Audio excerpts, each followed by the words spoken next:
Mes chers collègues, honorables invités, avant de donner la parole successivement aux représentants des députés non inscrits et aux deux présidents de groupes parlementaires, je tiens à vous informer que les documents suivants illustrant les réformes entreprises au cours de cette législature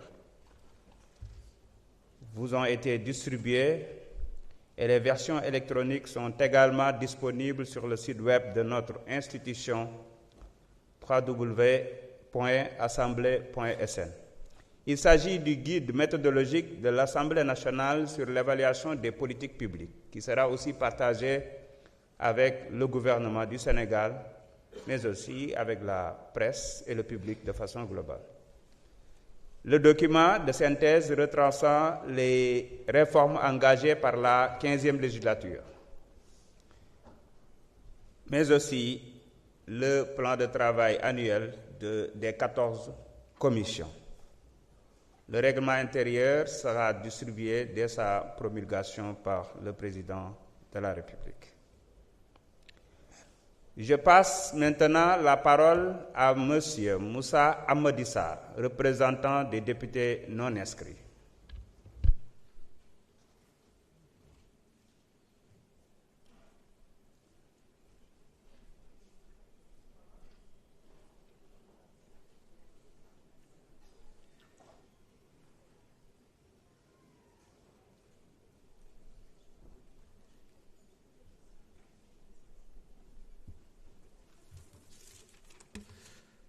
Merci, Monsieur le Président. Monsieur le Président de l'Assemblée nationale du Sénégal, Monsieur le Président de l'Assemblée nationale de la République de la Gambie, Monsieur le Président de l'Assemblée nationale de la République islamique de la Mauritanie, Monsieur le Vice-président de la Chambre des représentants du Royaume du Maroc, Monsieur le ministre du Travail, de l'Emploi et des Relations avec les institutions, Messieurs les anciens présidents de l'Assemblée nationale du Sénégal, Mesdames et Messieurs les députés, chers invités. En ce jour solennel, c'est avec une immense fierté et un honneur partagé que nous, députés de la Nation, vous ouvrons les portes de cet auguste hémicycle, symbole vivant de la démocratie, incarnation de la souveraineté populaire et foyer ardent du dialogue républicain. La cérémonie qui nous réunit ce matin, marquant la clôture de notre session ordinaire, est une occasion privilégiée d'exprimer notre gratitude la plus sincère à l'endroit de toutes celles et de tous ceux qui, de par leur engagement, leur constance et leur sens élevé du devoir ont contribué à la vitalité et à la richesse de nos travaux.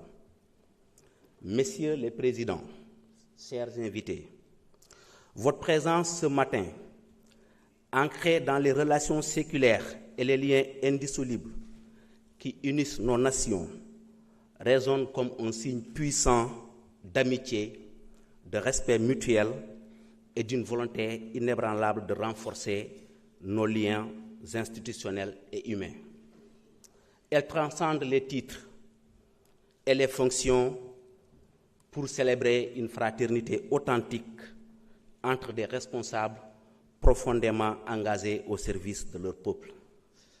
En foulant le sol de l'Assemblée nationale du Sénégal, vous n'honorez pas seulement une institution, vous touchez le cœur battant d'un peuple épris de paix, de justice et de développement. Permettez-moi, au nom de tous les députés de l'Assemblée nationale, de vous renouveler notre profonde reconnaissance pour cette marque insigne de considération, mais également de vous assurer de notre disponibilité entière à intensifier les échanges, à mutualiser les expériences et à forger des collaborations fructueuses entre nos institutions respectives. Nous sommes fortement convaincus qu'à travers des gestes de cette portée, c'est toute une dynamique d'union, de solidarité et d'intégration qui se construit au bénéfice de nos concitoyens et au service d'un avenir partagé plus harmonieux. C'est ensemble, par une diplomatie parlementaire active et une coopération institutionnelle soutenue que nous pourrons ériger les fondations d'une Afrique résiliente, souveraine et tournée vers l'avenir.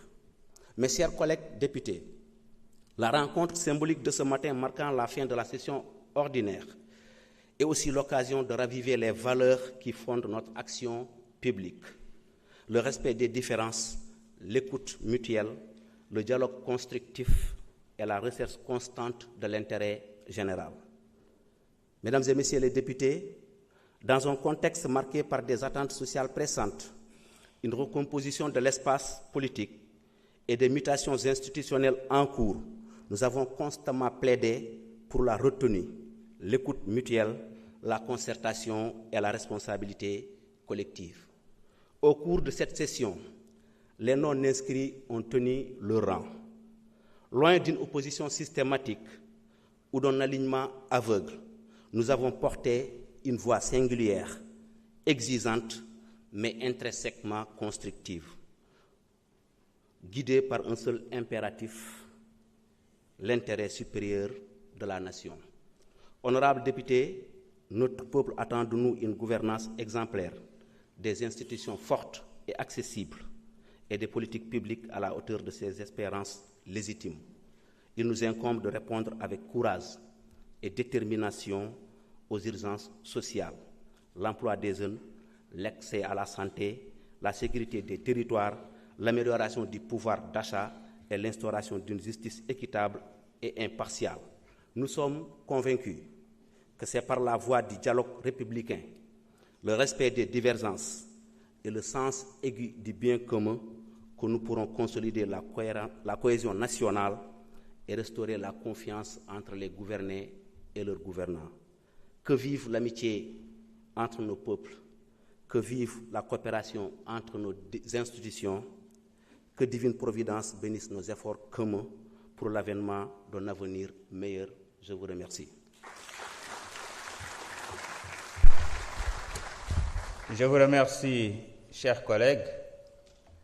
Je donne à présent la parole à Madame Aïssata Tall, présidente du groupe parlementaire Takku Wallu Sénégal.